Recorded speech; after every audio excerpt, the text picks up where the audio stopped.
Okay, welcome to the Implementation Advisory Subcommittee on in-kind donations. And today is March 4th, 2025. Just going to do a roll call vote to start. Just need to hear a verbal aye if you're here. James Offsink, Aye. Becca, Aye. Felisa. Aye. Okay, thank you all for that. Yeah, so I sent it from the Public Campaign Finance email address, and we have the updated fact sheet. We have the agenda too. If it's helpful, Felisa, I put the 2 attached documents into the chat there. Oh, Thank you. very It much, is James. helpful. I can, for some reason, do not have it. Okay, so yeah, we'll have the agenda. I think we're going to dive right into a policy discussion. We're continuing from last week. You know, and we'll go into greater depth about this, but you all had pretty significant agreement actually on, adopting some kind of recommendation similar to what the state's policy is going to be. And so we do have an area of disagreement, and I'll highlight that in a second. And then ideally, this would actually be the last subcommittee meeting. If you all can get to a recommendation, which I think you're pretty close. If you can get to a recommendation, then you would just vote on it and it would be sent over to the full IAC meeting. But if you do need more time, we can set up another time to meet too. So jumping on over to the fact sheet, you'll see on the first page, that's everything we had there. And then I think, Becca, you had asked me to put together a chart of where you all agree and don't agree on. So I made up that chart down here. And then I think also I have a couple options for how you could approach or possible solutions for how you could get to a consensus. Consensus is not required. You all can, if you can't get there, you can just have a vote. Or if there's no agreement whatsoever, you can each just do like a mini report out. But if you have a vote, I will, summarize the majority and minority report for the full IAC too. So there's some possible solutions. And then down here, and we'll go over this in greater detail, but there's a chart here that shows how much candidates raise in-kind donations from the last competitive races in those years, and then how much they raised from organizations. And when I say cash, I don't mean actual cash. I just mean like direct donations from organizations. And then finally, we have potential recommendation language that I've drafted up for you all too. Of course, it's just a draft. You're willing to like change anything you like, but it just kind of gets the conversation started. Before we dive in, any other questions?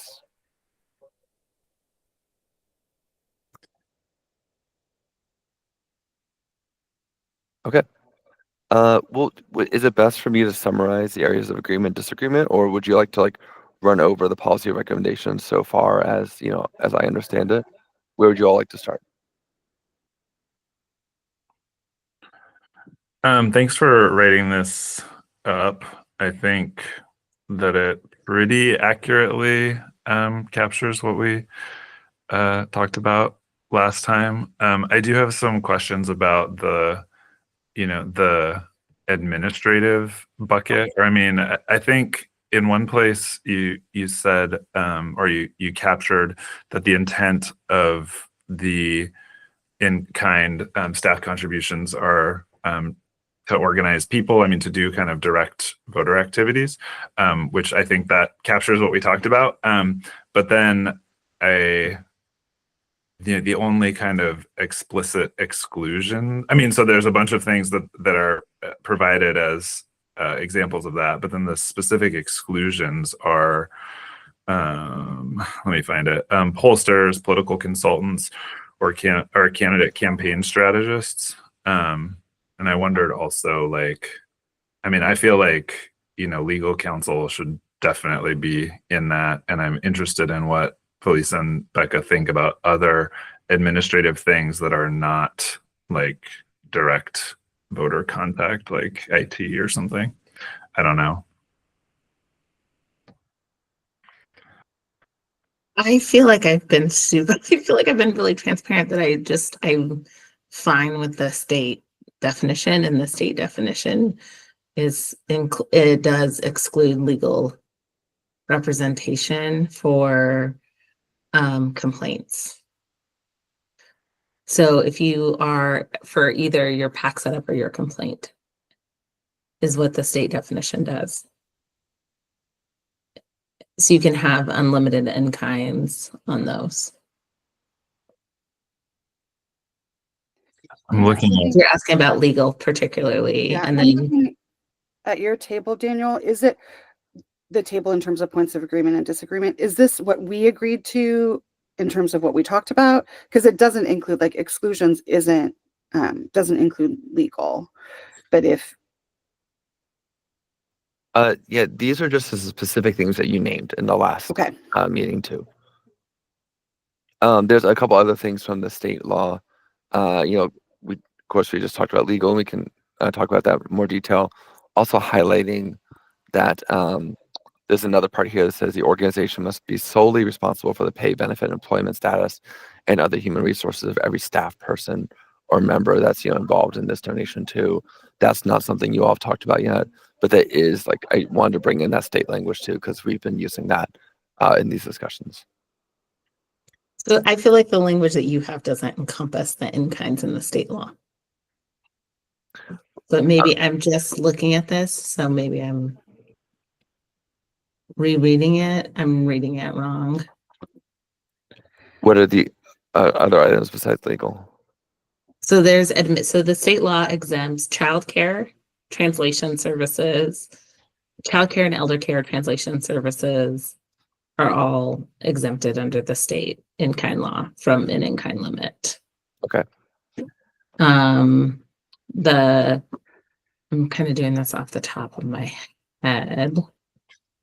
I could pull when up you the while you're looking, Felisa, when you say are exempt from the limit, do you mean they cannot be unkinded, or do you mean No, that they cannot they be can be. limited? They cannot be limited. Thank you. So you can provide as much childcare to a candidate as you want, and you can translate their materials. And then legal services are limited to basically helping them either establish compliance, basically compliance and defense. That's what legal services are limited to.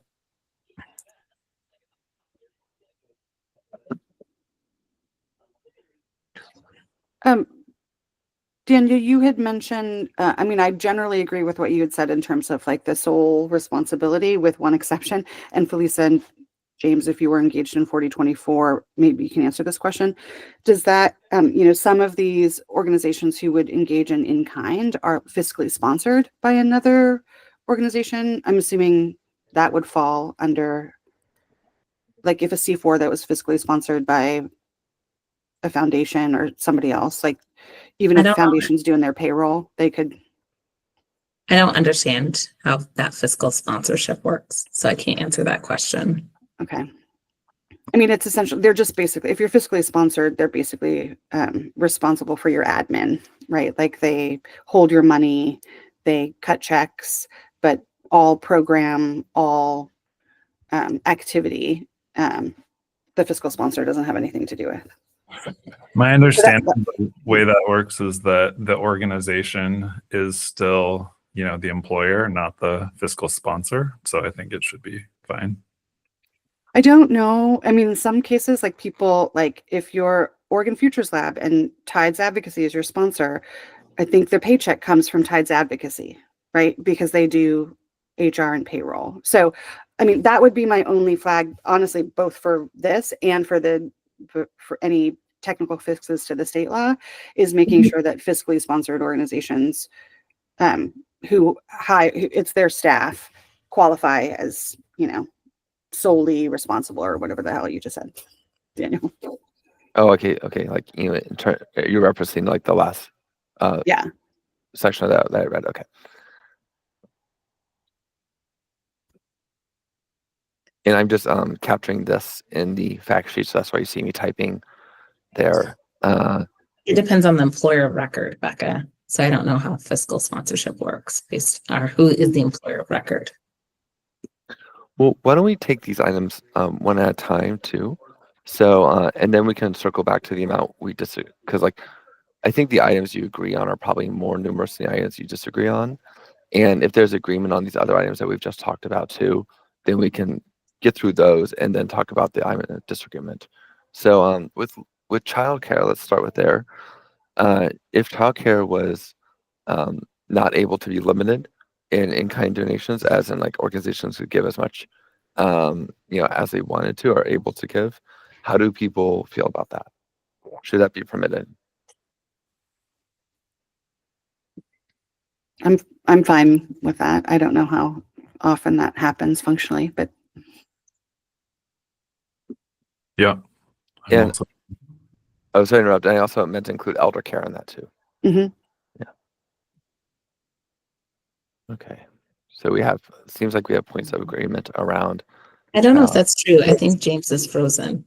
no, I'm here, and I think childcare and elder care makes sense to me.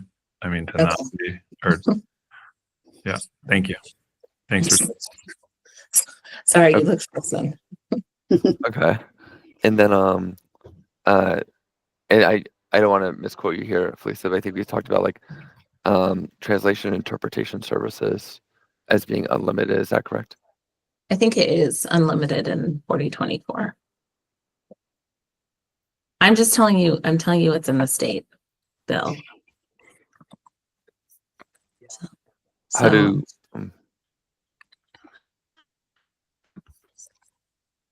How do um, folks feel about unlimited donations for like translation and interpretation services?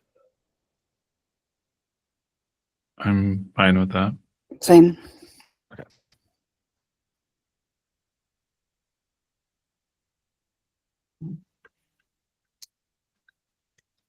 Do you want me to go through the rest of what's in the state bill besides the FTE? Sure. Transportation costs for up to $2,500. Okay. Food and beverages up to $2,500. Okay. Small gifts that are incidental to the operation of a business up to $1,000. That's like t-shirts or whatever. They have to be incidental to a business, so they can't like buy t-shirts for your campaign. They have to be like businessy branded shit. Okay. Or frankly, SEIU branded stuff. I mean, we love a t-shirt. Okay. Office space may not exceed 2,500 square feet, or be contributed for a period of longer than 12 months.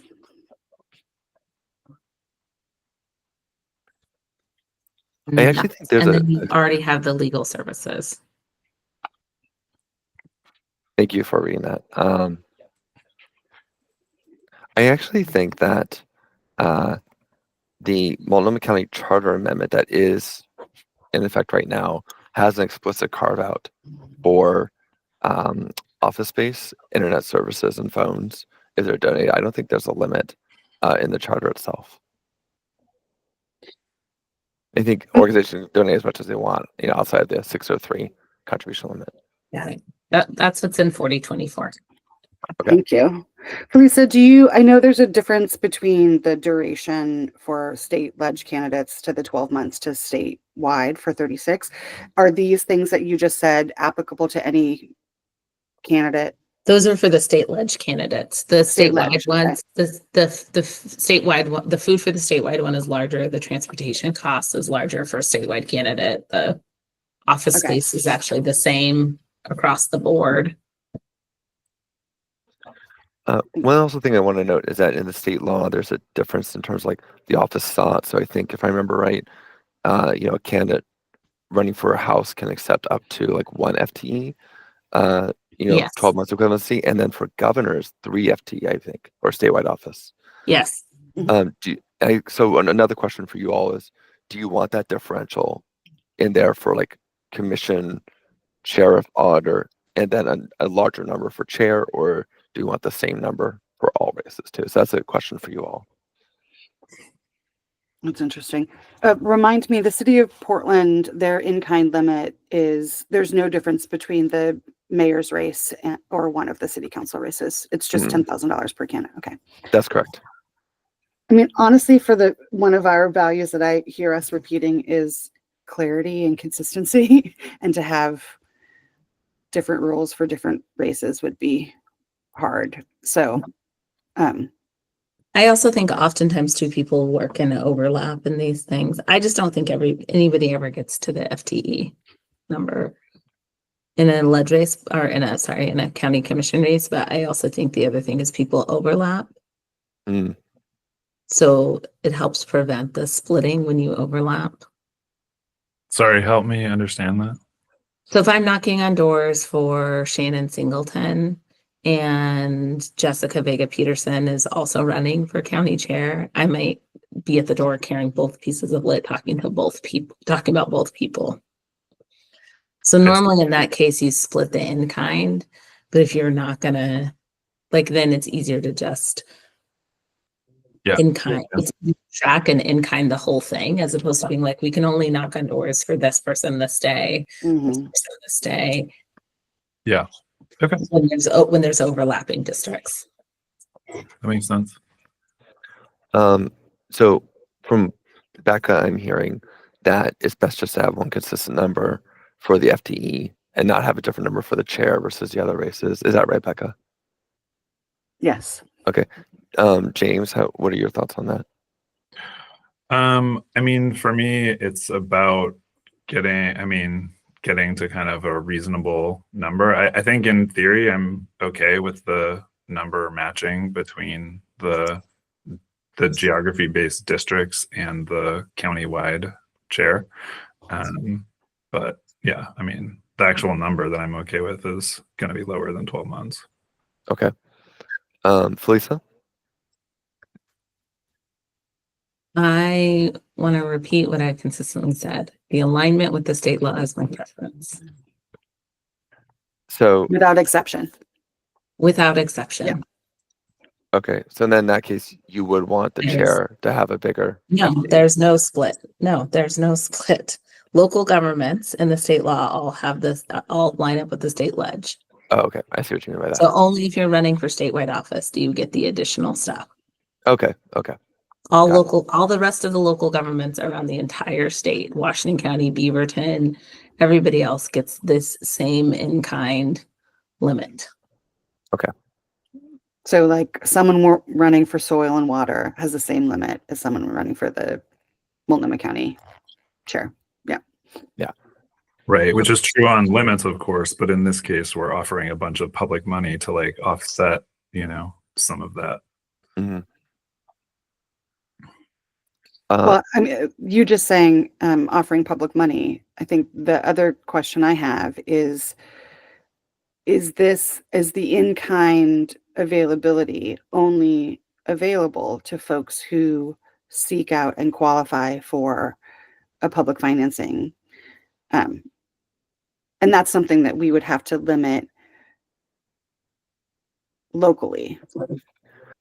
So in the city of Portland, the way they do it is that you don't have to qualify for matching funds in order to receive their in-kind donation limits. You just have to be in the program. So, there's 116 candidates who ran in 2024 election under the program. Only I think 50 some ended up qualifying for matching funds. But just to be clear, everyone, all those 116 candidates who qualified, were able to receive those in-kind donations too. And there was a specific carve out. So those in-kind donation rules were not, available to candidates who ran outside of the program. That's interesting. I'm curious. I didn't realize it was only limited to, it was expansive to be anyone who enters in the program, and by qualify, it just means you agree to the limits, right? And that you reach the threshold to initially get in. Mm-hmm. Yeah. So qualifying mean you've followed through with all the rules. Yeah. And then you've taken the required trainings, and then you've reached that initial threshold. So in the case, it was 250 donors in city council or 750 for mayor. But the thinking was it took a while to get there. And so candidates who started running in like August or September usually had to wait till like February, March to actually qualify. But in that time period, they still need to run. And so that's why they should be able to like receive those in-kind donations, even if they haven't qualified yet. Once you hit the deadline, and candidates if they have not reached the threshold yet, then they're out of the program and they're no longer subject to the small donor elections rules. They're subject to the city's rules. Will you remind me again of when the deadline is to qualify for matching? Yeah, the deadline qualified last time was August 20th. I mean, I would be interested in a conversation with you all about, do we want to do it? We align the in-kinds to the state. Do we align the period of time, right? Or like qualification? I think it should only be allowed, only folks who go through the public financing program should be able to, at least in Multnomah County, and for the jurisdictions that have a public financing program, right? Because we can't make rules for City of Hillsborough, who would qualify for, all of those candidates would qualify for in-kinds. But for the City of Portland and for Multnomah County, the in-kind rules would only allowable to those folks who go through public financing. Because, Daniel, in the City of Portland, if you don't register for small donor, don't go through that process at all, you can't avail yourself of any in-kinds. I don't remember the rules for folks who aren't in small donor. I only paid attention to the rules. Yeah. So if you right now have a small donor elections program, you could accept in-kind donations, but I believe it's up to the contribution limit, the same contribution limit at the cash donation. Okay. I don't think you can limit it like that. Like you can only get in kinds. It's just limited to I don't think To that's the legal. limit. Yeah. Limited to the limit. Okay. Yeah. So I guess those are two questions that we have to answer is, do we want to limit in-kinds only to the people who are in the public financing program in Multnomah County, or these kinds of in-kinds? Obviously you can't limit. And other folks outside the program are limited to the cap. And then the second question is, do we want it to anyone, available to anyone who enters into the public financing program, or the folks, or do we want to kind of up the qualification in terms of only the people who qualify for matching? Well, I will say that, the purview of this IAC is just to make rules for the public matching program. So I don't think we are empowered to make rules for candidates who run outside of matching, for Multnomah County seats. But we could still make a recommendation, because if we don't make a recommendation to the county commission and they have to take some action to adjust the code, then people outside the public financing program could also potentially avail themselves of the in-kinds, especially if we were preempted, right? If the state legislature says, Multnomah County, all the rules are, we preempted you, here are the rules.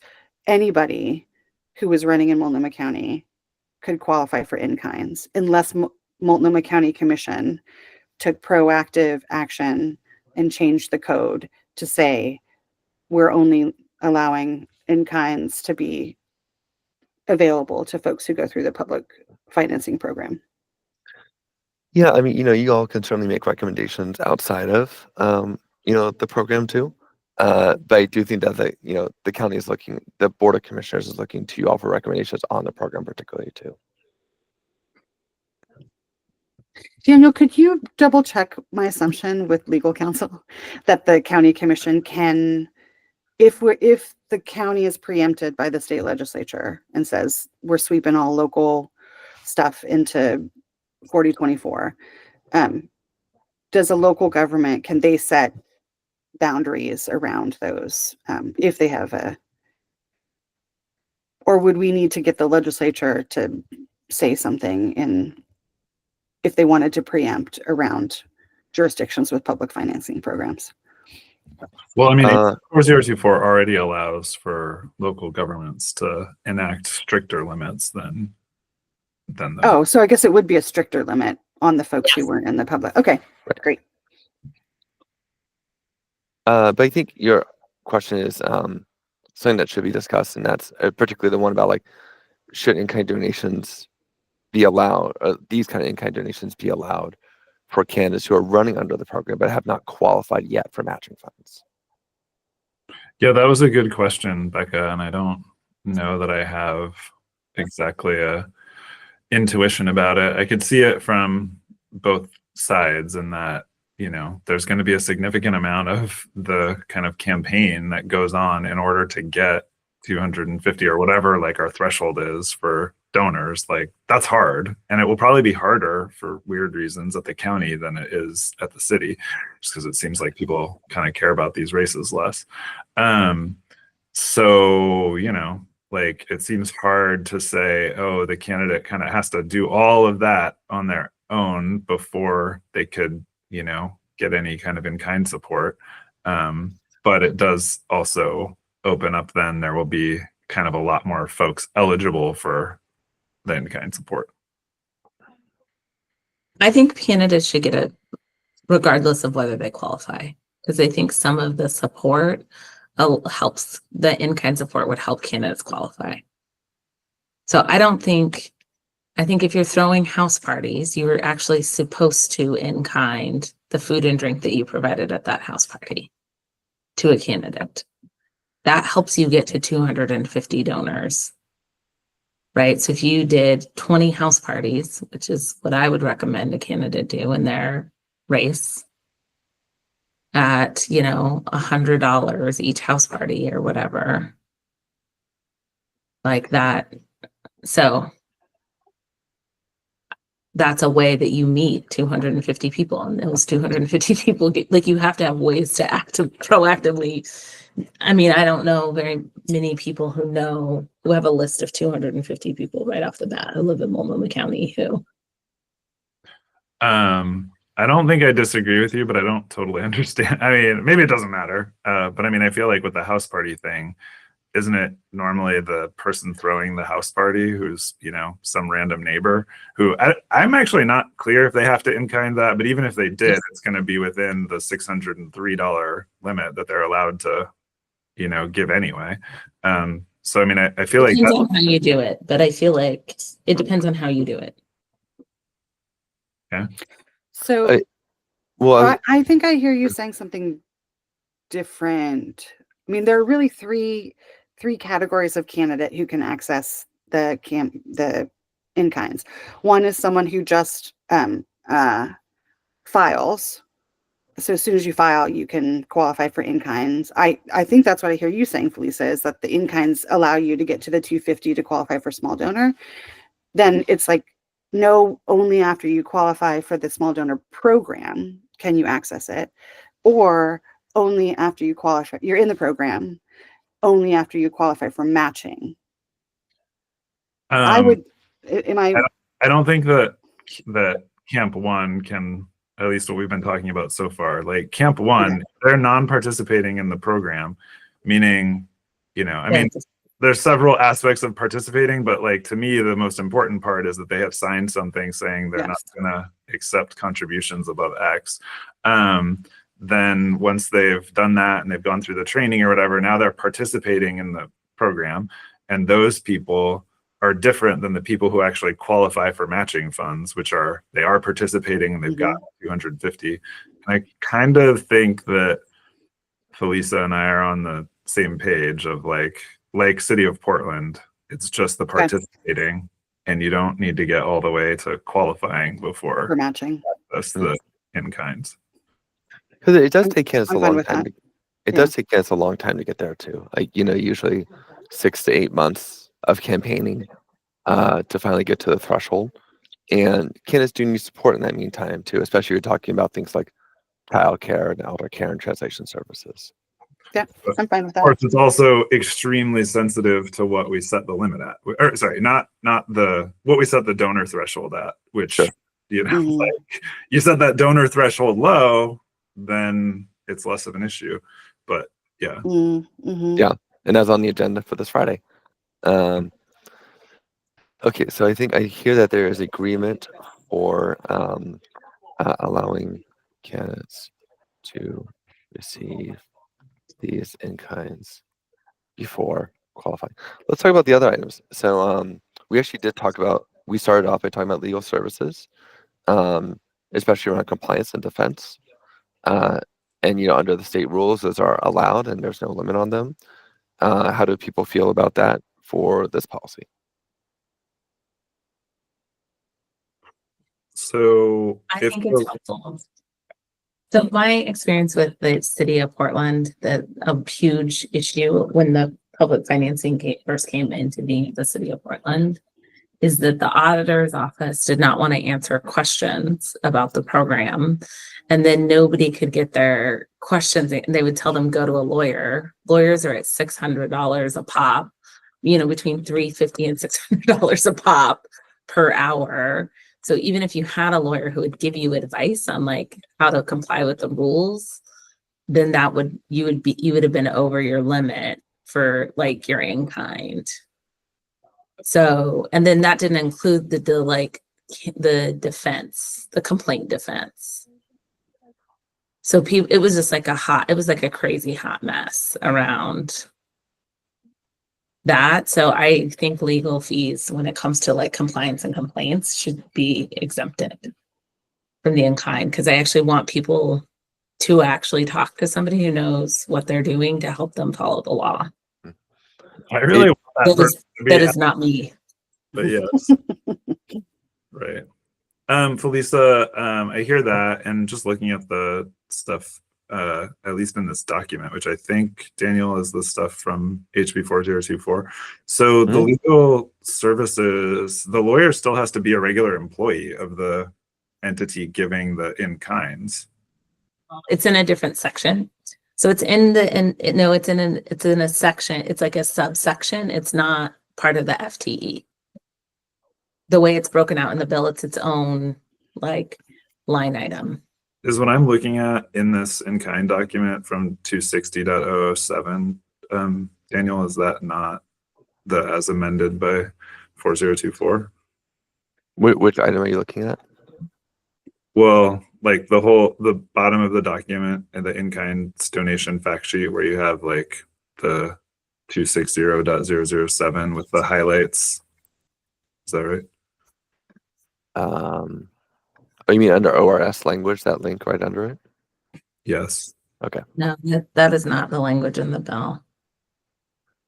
Okay. I think the language to look at is the chart, the campaign finance law chart, and that has the outbreak, that has like the clarity about like what's in 4024 versus the other. Yeah, but House Bill 4024, Section 5, it's a subsection E. It's a 12-month. The 12 months applies, like you can't, but it's a different subsection than the FTE. Okay. Yeah, it's in the like barrage. Here, I'm trying to like cut and paste some of this. This is what the bill says about legal.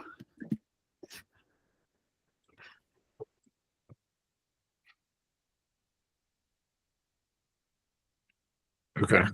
So that's different language than what's in that, I guess, the fact sheet, which maybe is the current law before. And I don't know what is on that then that I was looking at, Daniel. Okay, apologies if there was an issue there.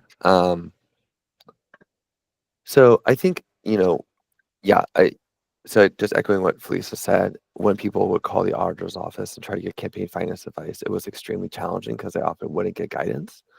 And these are small campaigns that don't have a lot of money as is. And so the fact that they'd have to go through hiring their own counsel was a barrier for a lot of, grassroots candidates particularly. The Small Donor Elections Office tried to help by providing as much guidance as possible over the phone and by email. But at the end of the day, candidates do need legal counsel at times. So I think the question is, should there be a in-kind limit on that, or should that be unlimited?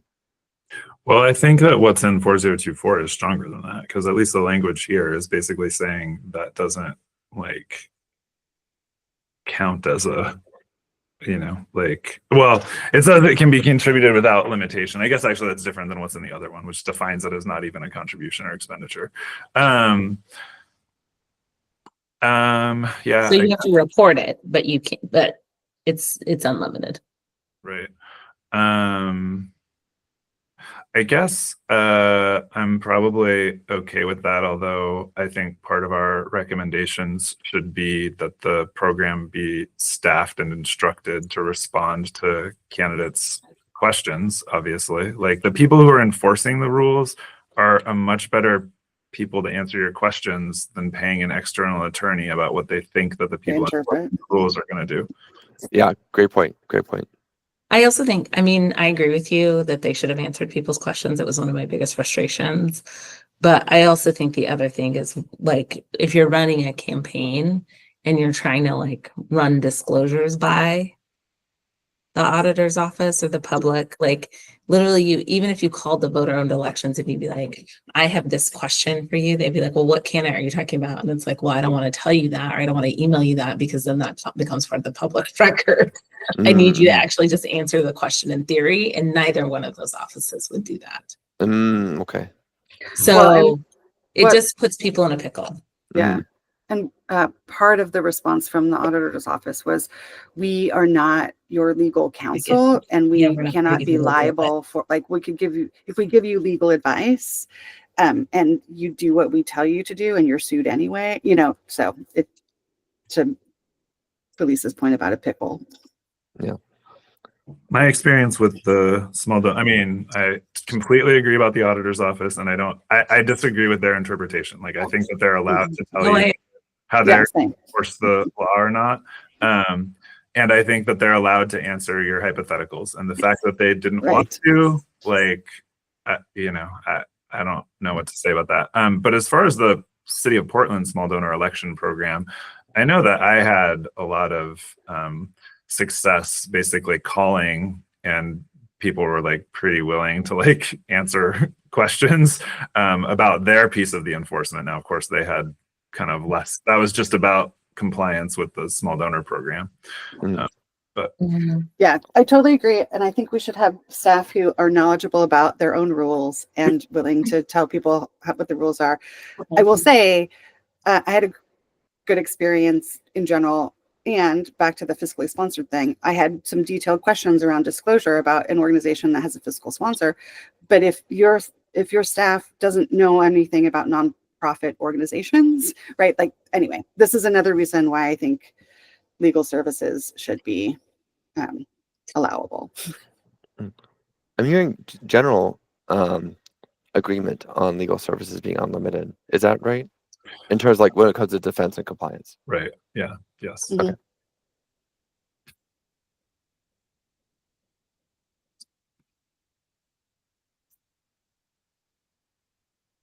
But I guess I don't want it to be lost that I think we also want to instruct that program staff are empowered and instructed to respond to questions, including enforcement questions, how rules will be interpreted. Yes. Yeah, I think everyone's on the same page about that value too. Which also goes to like, what is our budget recommendation for capacity? Because if you only have 2 staff people, even if you're empowered, you're not going to be able to answer the 1,000 questions a day. Yeah, well, I do appreciate all this, but I do want to know we have 15 minutes left and we do have some stuff to get through. So I want to make sure we have time to talk about what we don't agree on and find consensus there.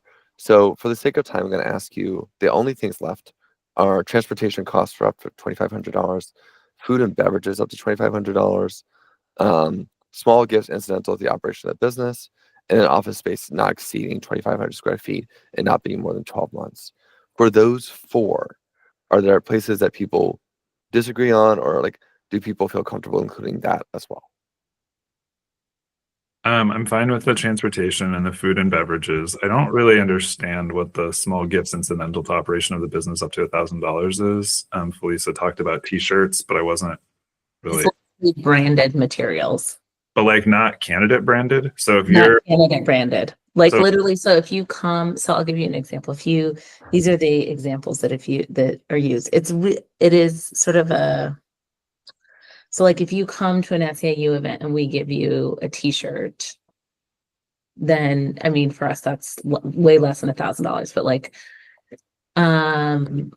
I'm trying to think. That you give the candidate a t-shirt is what I you're give saying. Yeah. it a t-shirt. Yeah. So I can't buy the item specifically for the purposes of Okay, this seems fine campaign. at $1,000. Yeah. Yeah, but I can like give you, but I can be like, here's an SEAU t-shirt. Or I think the best thing is like, I guess people give people a golf club. I guess we make a golf club. I literally shit you not. These are the examples. You have businesses in Oregon who make shit, right? Mm. That shit is very expensive. I love that this is being recorded. When the candidate comes, they're like, thank you for coming to my factory where I make this beautiful golf club. Here you go. Take this golf club with you. And it's not like candidate's name on the golf club. It's just like, Gotcha. here you go. Here's your bespoke cutting board, whatever it is. Okay. That seems fine. And then what's the deal with the 2,500 square foot? How does that relate to what's already in the charter, Daniel? Because isn't there stuff about the office space in the charter? Yeah, it does. I will pull it up right now. So what Daniel said is the charter actually lets in Multnomah County, it's the wild, wild west, and you can just give people as much office space as you want. Is that what basically the gist of it? So the state limits it to 2,500 square feet. Okay. And no less than 12 months. Yeah. Or no more than 12. No more Yeah. than 12 months. Yeah. Okay. Well, that seems fine. Okay. Mhm. Great. I was actually going to very much recommend that because that was an issue at the city of Portland is office space. Mhm. You know, there are issues with donating office space, and like, yet office space is very challenging to find. It's one of the initial things you have to find too, and I mean, right now. yeah, Mhm. especially right now. So I mean, like, I'm very Mhm. glad to have like removed that barrier for candidates to allow for that. So I'm just going to pop that all into the chart, and I'll clean up this language, of course, later. Let's talk about the items that we disagree on. So I think the only thing we had disagreement on was the value. And, you know, of course, like in the language, it says for the state is 12 months full-time staff equivalent. So, you know, if a staff member is paid $100,000, for instance, to do that kind of work, like direct voter contact, community organizing, et cetera, then that's how much the in-kind would be. And so I think under, you know, so there was some disagreement about like, should there be a limit there? Is that too high? Am I capturing that disagreement right, James? I know you were the one who was kind of speaking to that. Yeah, well, I think everyone believes there should be a limit, and Becca and Felisa think that it should be the limit that is set by HB 4024, which is 12, person months. And while I appreciate the $100,000 estimate, I have been instructed by my colleagues here to use a number more like 60,000 for the value all in benefits and salary of employee. And I guess like I still think that's way too high. And I've heard Felisa say a number of times like, oh, nobody's ever going to hit that. And it's like that is part of my value about like bringing it down to something that is reasonable in the cases where there's like a deep-pocketed entity that really cares about one specific seat. $60,000 like a full-time staff member that they could in kind feels like enough to kind of like buy a campaign. I guess I'm picturing something more like the city limits, but I'm persuaded by Felisa that like a dollar amount, basically the net effect is to like depress wages for people doing this work, and that's not like what I want. My understanding of how 4024 will have to be implemented is that they'll have to track hours, and basically they'll say 2,080 hours or whatever it is like the hourly equivalent of the year. I think that something on the order of like 2 months, which would be similar to like $10,000 of like the city kind of, feels like more reasonable to me for a single organization to give to a single candidate.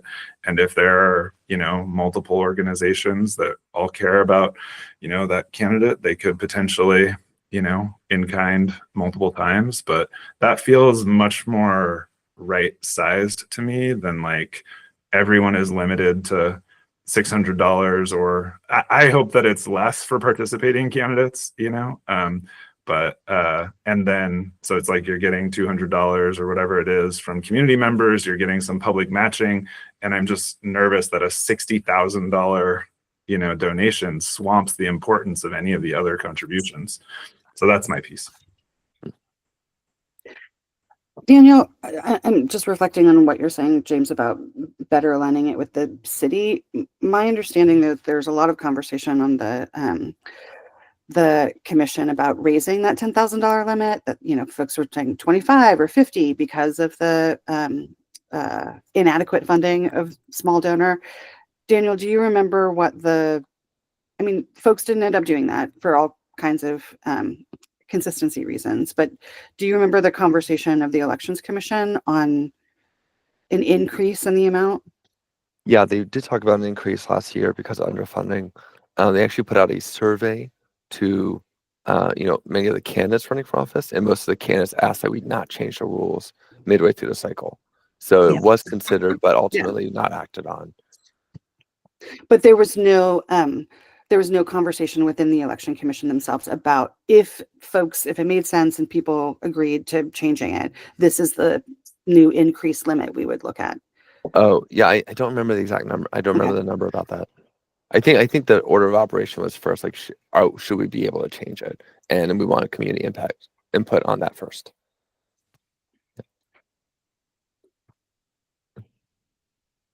And I guess to that point, Becca, I support there being some kind of oversight board on this that, of course, tweaks the program to, make the whatever various factors make more sense, and that learns from the previous cycles, like the Portland Elections Commission. And so, I'm picking like an initial number that seems right, given the other recommendations we're making, which, compared nationally are like very generous on public money. So I don't know, like this feels like more right-sized to me. And your suggestion, to be clear, is 2 months FTE. Is that right? Yeah. Okay. Reactions, responses to that? I don't think it is. I feel like this is just a consistent rub to me. Like, I actually think like this issue at the statewide table and the conversation there, like, was an area that we, aggressively championed because of the way that small organizations engage. And so large organizations aren't going to just in-kind 1 FTE. They're going to do, because 1 FTE does not win you an election. You can ask a bunch of city council candidates who lost their races and had 1 full-time FTE. Like, I feel like that, to me, that all of these conversations are an ecosystem around what works for candidates and what works for organizations. So I feel like the small organizations that I've been in touch with around this at the statewide level, this was their number 1 most important issue. This is the thing that they cared about most. And I feel like for me, it is disingenuous to come here and make a change to that when we've been really clear this is the one thing they care about the most. And I feel strongly about it for that very reason. Like, it is not the large organization. The large organizations, like our organization, will run an IE. We will run an IE and we will put as much money as our members dictate or decide into that based on candidates, et cetera, all of that stuff. We will, our full-time equivalents are well over $100,000, and we don't give them full-time to a campaign for a variety of reasons, because, we've run an organization. I feel like this in-kind piece is when people are like on the doors, knocking on doors, doing this, and doing that en masse as an organization, I think is overall good. And so to me, it's not thinking about it as one person, it's thinking about it as 150 or 200 people out there knocking on doors, or 50 people out there knocking on doors 3 or 4 weekends in a row. Yeah. I just want to lift up what Felicia's saying in terms of it being a priority for smaller and emerging C4s who are engaging in political and electoral activities, particularly true about culturally specific C4s. They don't have cash, right, to write a check, not even a big check, but certainly to play in the IE space. This also is an important opportunity. It's almost like an apprenticeship, right? It's like how people engage, how they engage their full staff in learning how democracy works, right? Getting multiple staff on the doors, supporting candidates. So I, for that reason, and doubling up on consistency reason, I think these limits make sense. I also think, just to add to that, I think the tracking of hours, you're right. You have to track hours. And because it is not going to be, here's one staff, see you later. It's going to be a bunch of staff tracking hours. The more you reconfigure the hour tracking, so like you have to track these hours this way for like you can't hit 2 months on, did you hit 2 months on this candidate, or did you hit a year on this candidate, or did you hit 6 months on that candidate? I mean, yeah, our organization can track that easily. We would track that very easily. I cannot imagine some of the smaller organizations being able to track that. What they will be able to track is, okay, our 2 staff or 3 staff have done this many hours total on election work, and that's not a year. I think right. I guess I'm having a hard time thinking about how these small organizations who don't have 50 paid staff are going to be hitting. I mean, even like being on the doors every weekend for 2 months, you're not hitting 2 months of full-time equivalent. I mean, I've done that. You can only hit so many doors in a day. A year is like hours. So you'd be out there, you're out there for 8 hours, right? Totally. Yep. So that 8 hours counts against, your 3,000 hours. It is, yeah. Whatever, 300. Sorry, I'm not. How many hours do we work every year? Is it going to depress me when I do the math? Well, it's FTE, so it's full-time equivalent. Yeah. So it's 40 hours is what it is the FTE. I hear you. I hear you on this. I just am like, I just don't see us getting there. This is a big issue, and just for the sake of argument, I'm going to ask if it's possible to find consensus if there was a number cap in there. So if it was like 12 FTE, but up to 80,000, or 12 FTE up to 50,000. I'm just trying to illustrate the concept. If there was a cap on the amount, would that get you all to a consensus point? Well, I don't think anybody's really interested in the cap on the amount because of the fact that it, depresses. Yeah. They're already going to have to be tracking this by hours for the state. So it's like actually just adds complexity to also make them track it by dollar, and it will create other problems like pay disparities between organizations that will then be more public. So, I mean, I did the numbers now. So it's like roughly 350 hours, let's call it, is like 2 months.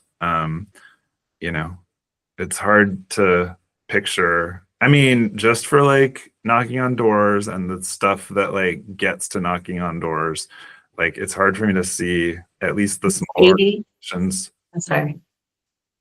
At least the small organizations that, I've been kind of aware of their electoral involvement with candidates, getting to that.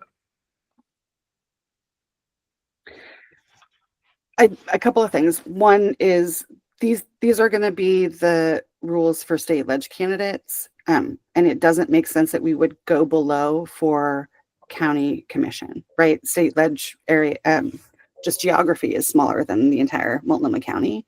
Right, but the dollars have typically been much less for competitive races. Yes. I think so. To your 350 hours, it's 87 people for one shift. So, if you are employed people by the small organization, yes. But this also gets to Becca's fiscal sponsor question. So if you're employed, but so how many of these folks are like, I don't know. Like for us, if we do two canvases for us, we will hit 87 easily. Wait, you'll hit 87 paid people that are on your payroll? Yeah, usually what we try to do is I'll give you an example. What we try to do is we have an organizer. It's like our goal is to have an organizer +1 or an organizer +2, right? So you're an organizer, you come out to canvas, your goal is to bring 1 or 2 members with you, right? Those So members are volunteers, so they're not included in this. So the members are volunteers. So Okay. 2 canvases is 40 people. 2 canvases, 40 people a canvas. 40 paid people a canvas. 40 paid people at canvas. So we'll have like 100 people at a canvas, or like, I think I'm trying to think, our biggest canvas for Megan, for example, was 110 people. So roughly half of those are staff. So one day of door knocking, we would have hit your number. Well, I hear that, but I also heard you saying like the intent of this is to aid small organizations, and there are none of the small organizations that I'm aware of that can field 40 people, paid staff, like for a canvas.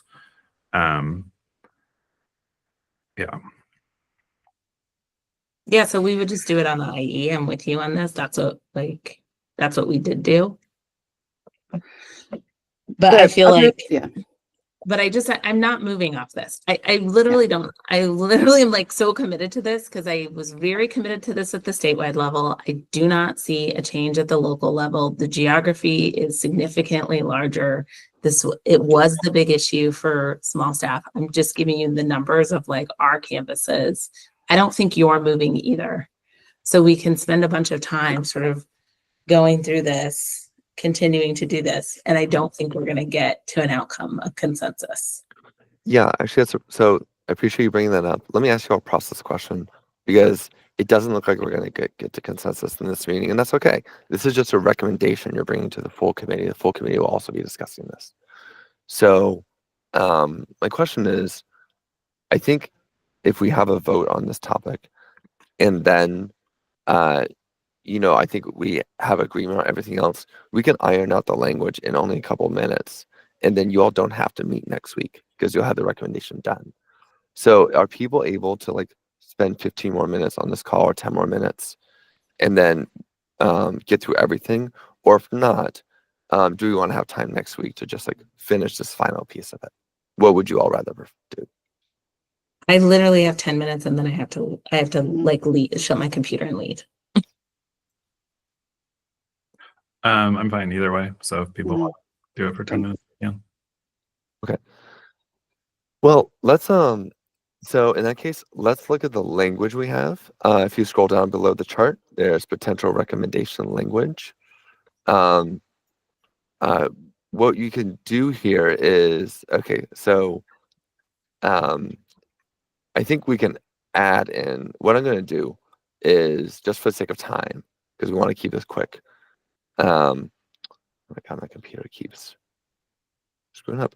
I'm just going to add in these points that you all agreed to, and then I will, clear up the language after this. So you all agreed to like childcare, elder care, unlimited, etc. I'm just going to add these bullet points in, even though it doesn't look like it's written formally. Okay, let's just read through the language together. If the county has the ability to set its own contribution limits for program participants, this subcommittee recommends adopting the following policy. Membership organizations can give up to 12 months full-time staff equivalent to candidates for a county office. The staff time is limited to activities that organize people, including direct voter contact, community organizing, community outreach, staff support for direct voter contact, community organizing, community outreach, administrative support, and these items can be further defined in administrative rules, because that's what the state law says, the Secretary of State could further define those.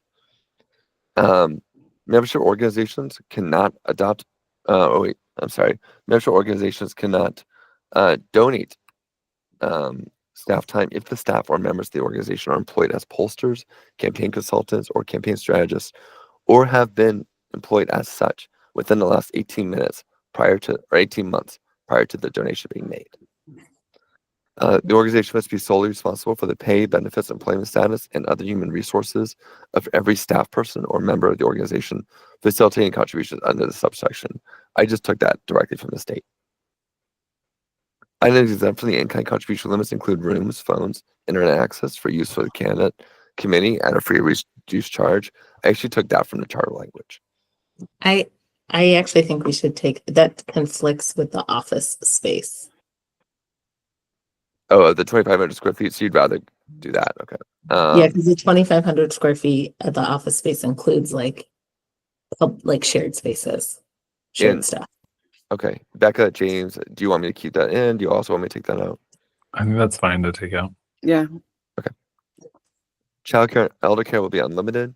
Translation interpretation services unlimited. 1 FTE for all races, so we're not splitting between chair and commissioner races. There's not a different amount. Allowing candidates to receive these in-kinds before qualifying. Unlimited legal service for defense and compliance. Transportation costs up to $2,500. Food and beverage costs up to $2,500. Small gifts incidental to operation of the business up to $1,000. And it's just a note for me to put organization to give small items like a T-shirt. An office space may not exceed 2,500 square feet and not be more than 12 months. So, are there any other changes to this language? I would like something at the top that kind of says basically, for the purposes of increasing direct voter interaction, we, recommend a higher in-kind limit for participating candidates, and then say, that those in-kinds are defined thusly. And I would like reorder things to make the things that are kind of more broad first, and then end with all the like stuff that's like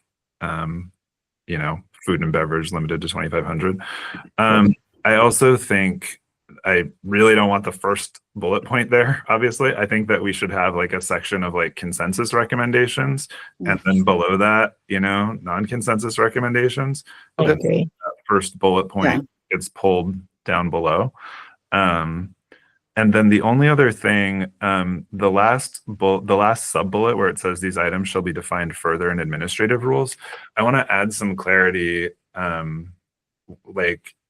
should be defined further in administrative rules, comma, with the intent of maintaining consistency with, other jurisdictional rules. I mean, because the county and the city have both said it's a real problem that like as the state moves things around, like now it no longer matches with what the city and county have. Mm-hmm. Any other changes, suggestions to the language? No, I think that sounds right. I think that's right. And when we give it to the full committee, I think, and James, correct me if I'm wrong, the point of disagreement isn't being able to in-kind an FTE. It's the length of time. Right. And yeah.